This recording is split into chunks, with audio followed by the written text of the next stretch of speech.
Aujourd'hui, nous allons faire une analyse du roman Frankenstein de Mary Shelley qui s'inscrit dans le parcours science et fiction.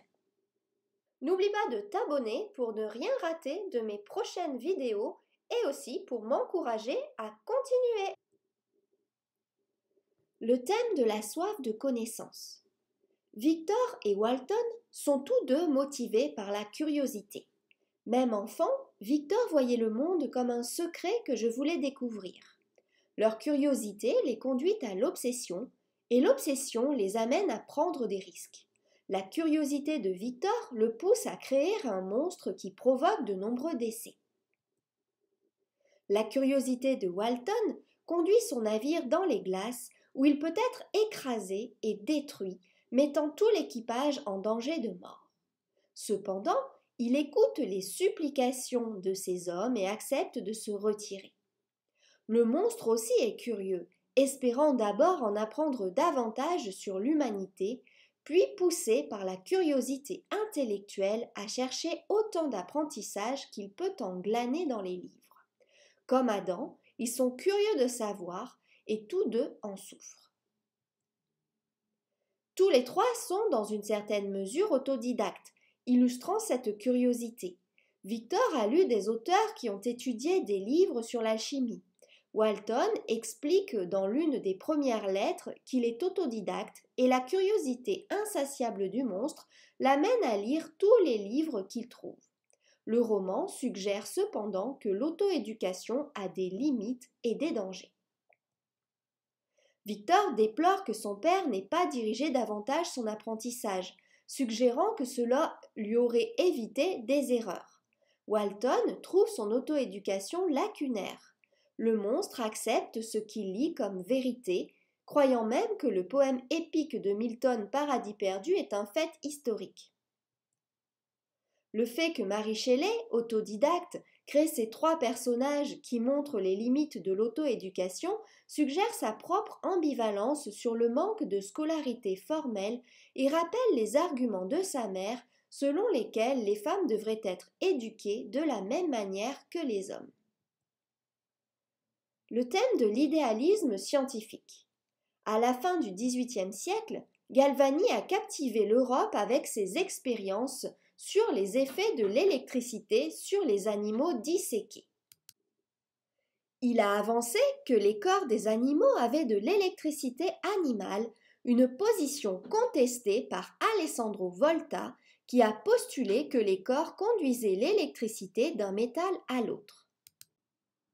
Le neveu de Galvani, Giovanni Aldini, a soutenu la position de son oncle et a mené des expériences d'application de l'électricité aux cadavres de criminels.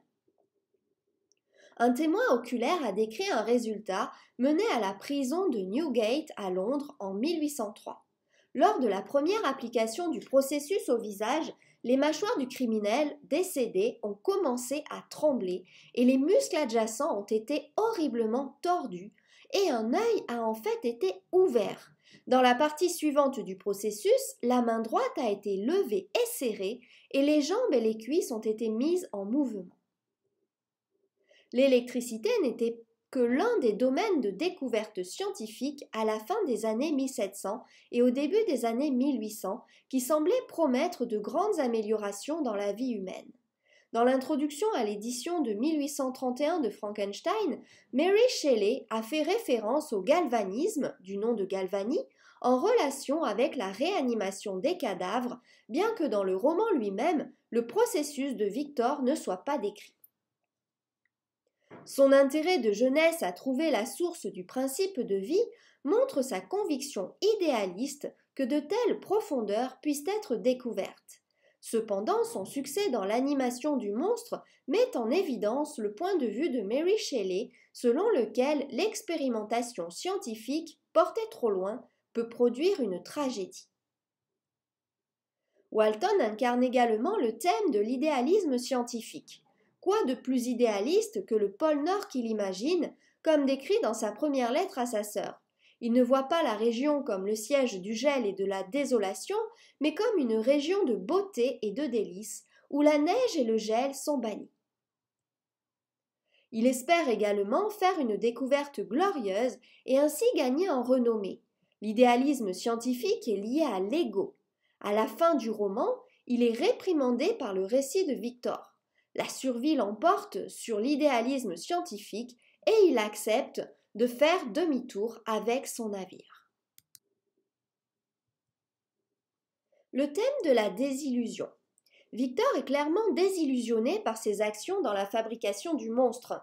Ce qu'il pensait être une magnifique percée scientifique et une nouvelle espèce qui le bénirait en tant que créateur et source devient une créature hideuse qu'il appelle successivement monstre et démon et qui assassine ou provoque indirectement la mort de presque tous les êtres chers à Victor. Le monstre est également désillusionné. Premièrement, il est rejeté par son créateur. Puis, en regardant les deux lacets, il devient convaincu de la vertu fondamentale et de la supériorité morale des humains. Mais cette croyance en la bonté de l'humanité et son espoir d'acceptation sont écrasés par le rejet qu'il reçoit constamment. Quand Élisabeth entend parler de la confession de Justine Moritz, elle est désillusionnée car elle croyait fermement à l'innocence de Justine.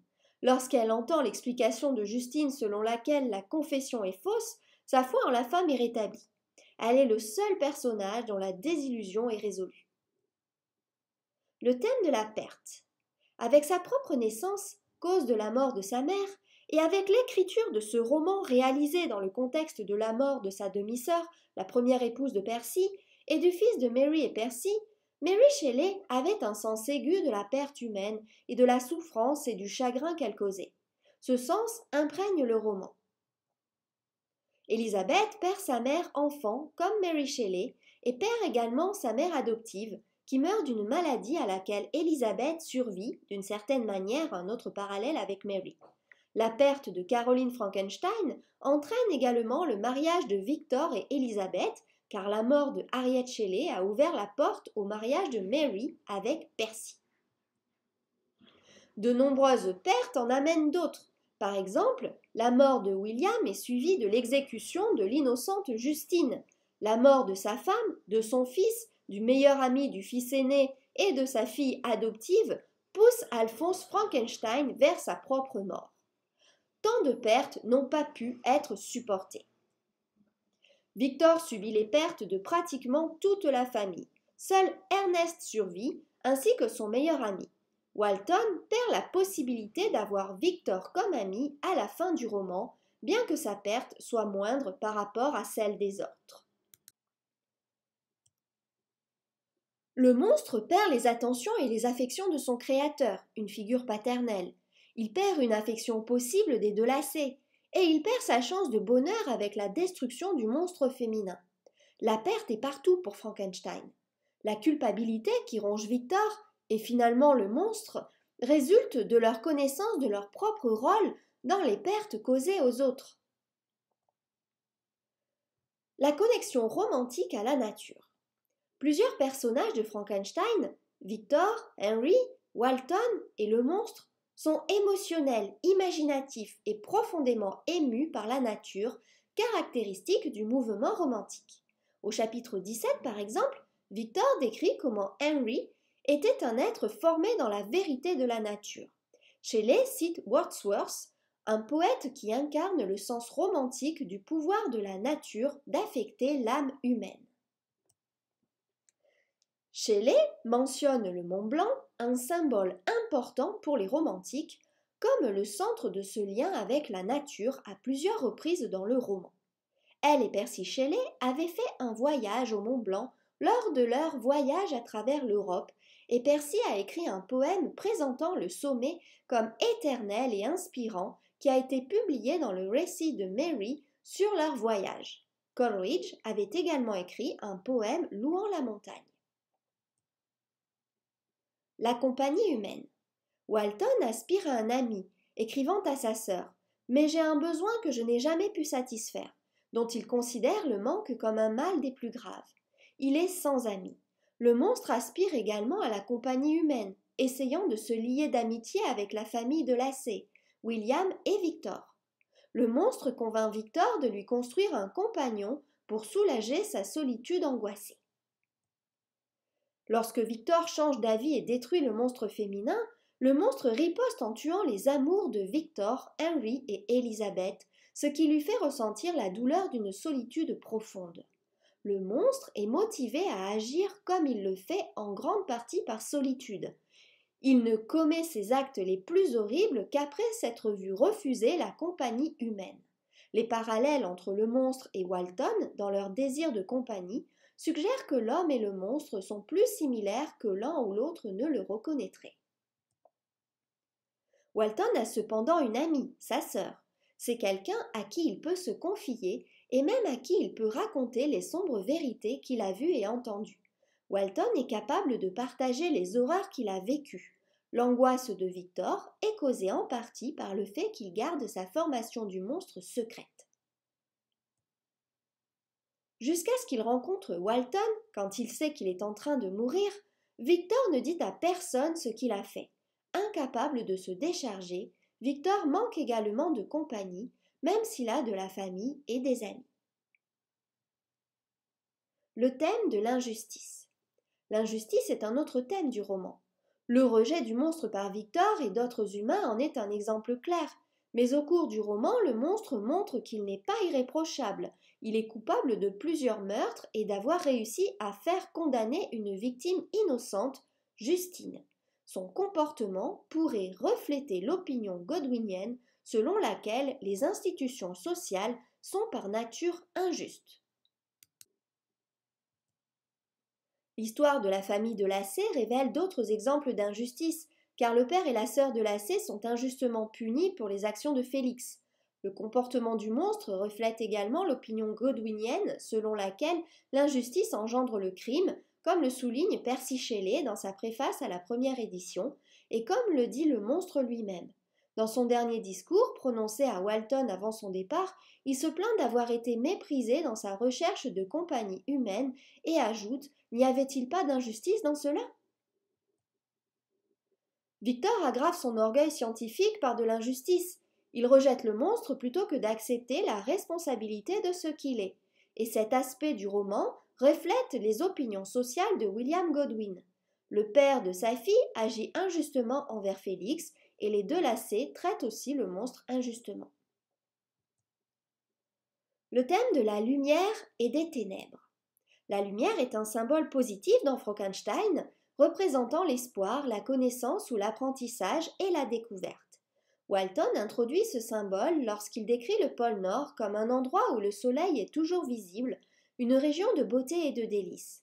Il demande à sa sœur « Que peut-on attendre dans le pays de la lumière éternelle ?» montrant son optimisme en la science et en l'exploration. Lorsque Victor réalise qu'il peut créer la vie, il dit « Jusqu'au milieu de cette obscurité, une lumière soudaine se brise sur moi, une lumière si brillante et merveilleuse, mais si simple. » Comme le montrent ces exemples, la lumière est associée à la connaissance et à la découverte des choses positives. Comme le révèlent les paroles de Victor sur l'éclair de perspicacité qui l'a amené à reconnaître comment créer la vie, l'obscurité représente l'ignorance. Plus tard dans cette conversation, Victor dit à Walton qu'il espérait que sa découverte verserait un torrent de lumière dans notre monde sombre. Lorsque Victor rentre chez lui à Genève après le meurtre de son frère William, c'est par une nuit sombre et orageuse qu'il voit le monstre. Cette vision le convainc que le monstre est lié au meurtre. Son obscurité, l'ignorance de l'implication du monstre, est dissipée par la lumière, l'éclair qui révèle le monstre. Les ténèbres sont aussi un symbole du mal. La lettre d'Élisabeth à Victor racontant la nouvelle de la mort de William parle du côté obscur de la nature humaine. Enfin, l'obscurité symbolise le vide et le désespoir, comme le montrent les descriptions des sombres dépressions de Victor. C'est dans l'obscurité que le monstre disparaît à la fin du livre. Le thème du feu. Le feu est une épée de lumière à double tranchant. Il peut soutenir la vie en chauffant des aliments, en fournissant de la chaleur et en assurant la protection contre les animaux sauvages. Mais le feu cause également de la douleur, la mort et la destruction, car le monstre utilise le feu pour détruire le chalet des deux Lacey. Le monstre découvre la double nature du feu lorsqu'il dit « Quand la nuit est revenue, j'ai constaté avec plaisir que le feu donnait de la lumière ainsi que de la chaleur, et que la découverte de cet élément m'était utile pour ma nourriture. Emporté par le plaisir de la chaleur, le monstre dit « J'ai enfoncé ma main dans les braises, mais je l'ai rapidement retirée avec un cri de douleur. »